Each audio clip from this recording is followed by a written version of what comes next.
Did you hear about Amazon Prime Video's latest oopsie? They tried using AI to create video recaps for shows like Fallout, but it backfired spectacularly. The idea was to have AI analyze a show and whip up a quick, bite-sized summary.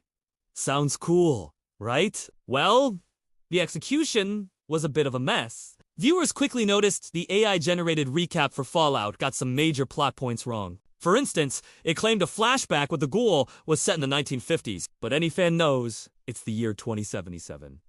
The AI also oversimplified a key decision for Lucius, making it sound like a simple choice between dying or leaving with the ghoul, which wasn't the case at all. After getting called out for these blunders, Amazon quietly pulled the feature from all the test shows, including Fallout, Jack Ryan, and Bosch.